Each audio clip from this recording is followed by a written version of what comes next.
সকাল 11টা বাজে।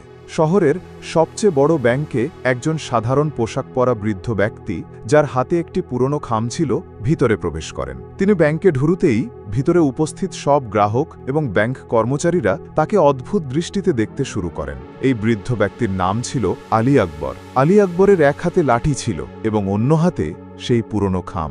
তিনি ধীরে ধীরে গ্রাহকদের জন্য তৈরি কাউন্টারের দিকে এসিয়ে যান।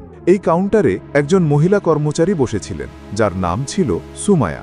ব্যাংকের ভিতরে উপস্থিত প্রত্যেকের দৃষ্টি আলী আকবরের উপর স্থির ছিল।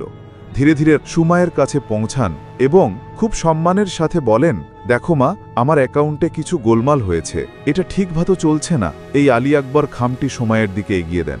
সুমায়া আলী আকবরের পোশাক দেখে তাকে অমূল্যায়ন করে বলেন, বাবা, আপনি ভুল ব্যাংক চলে এসেছেন না তো? আমার মনে হয় না আপনার অ্যাকাউন্ট এই ব্যাংকে আছে। আলী আকবর শান্তভাবে বলেন, মা, তুমি একবার দেখে নাও, হয়তো আমার অ্যাকাউন্ট এই ব্যাংকেই আছে। সুমাইয়া খামটি নিয়ে বলেন, বাবা, এটা দেখতে একটু সময় লাগবে, আপনাকে কিছুক্ষণ অপেক্ষা করতে হবে। এই বলে সুমাইয়া এবং ব্যাংকে উপস্থিত অন্যান্য লোকজন তাদের কাজে ব্যস্ত হয়ে পড়েন। আলী আকবর সেখানে দাঁড়িয়ে অপেক্ষা করতে থাকেন। কিছুক্ষণ অপেক্ষার পর তিনি আবার বলেন, মা, তুমি যদি একটু ব্যস্ত থাকো তাহলে ম্যানেজারকে ফোন করে দাও। আসলে আমার তার সাথেও কিছু কাজ আছে, আমি তার সাথে কথা বলে নেই। এরপর সুমাইয়া অনিচ্ছা সত্ত্বেও ফোন তুলে ম্যানেজার আবিরকে কেবিনে ফোন করেন। তিনি ম্যানেজারকে জানান একজন বৃদ্ধ ব্যক্তি তার সাথে দেখা করতে চান। ম্যানেজার আবির দূর থেকে আলী আকবরকে দেখেন। আলী আকবর খুবই সাধারণ দেখতে ছিলেন।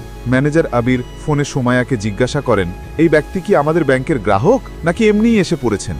সুমাইয়া বলেন, স্যার, এটা তো আমি জানি না, কিন্তু তিনি আপনার সাথে দেখা করার কথা বলছেন। তখন ম্যানেজার আলী আকবর বলেন, এই ধরনের লোকদের জন্য আমার কাছে সময় নেই, তুমি এদের বসিয়ে দাও, কিছুক্ষণ বসে দেখে দেখে চলে যাবেন। ম্যানেজার আবিরের নির্দেশ অনুসারে কবিতা আলী আকবরকে ওয়েটিং এরিয়ায় বসিয়ে দেন। তিনি বলেন, বাবা, আপনি ওখানে বসুন, কিছুক্ষণ পর ম্যানেজার সাহেব ফ্রি হবেন, তারপর আপনার সাথে দেখা করবেন। আলী আকবর সেখান থেকে হেঁটে ওয়েটিং এরিয়ার দিকে যান এবং কর্নারে রাখা একটি চেয়ারে বসে পড়েন। সবাই তখনও আলী আকবরের দিকে তাকিয়েছিল, কারণ যারা এই ব্যাংকের গ্রাহক হিসাবে আসতেন তারা সবাই স্যুট বুট পরা ছিলেন, কিন্তু আলী আকবর সাধারণ পোশাক পরেছিলেন। দেখেই মনে হচ্ছিল না যে তার এই ব্যাংকে অ্যাকাউন্ট থাকতে পারে, কারণ এই ব্যাংকে ধনী লোকদের অ্যাকাউন্ট থাকত। এই কারণেই আলী আকবর সবার আকর্ষণের কারণ হয়ে দাঁড়ায় এবং সবাই তাকে ঘুরে ঘুরে দেখছিল এবং তার সম্পর্কে নানা ধরনের কথা বলছিল। এই কথাগুলো আলী আকবরের কানেও পৌঁছায়, কিন্তু তিনি এসব উপেক্ষা করে নিজের পালার জন্য অপেক্ষা করতে থাকেন। তিনি ভাবেন, কিছুক্ষণ পর ম্যানেজার আসবেন, আমি তার সাথে কথা বলে নেব। ব্যাংকের ভিতরে আরেকজন ব্যক্তি ছিলেন যিনি ছোট পদে কাজ করতেন, তার নাম ছিল হেলাল। হেলাল তখন বাহিরে গিয়েছিলেন। তিনি ব্যাংকে ফিরে এসে দেখেন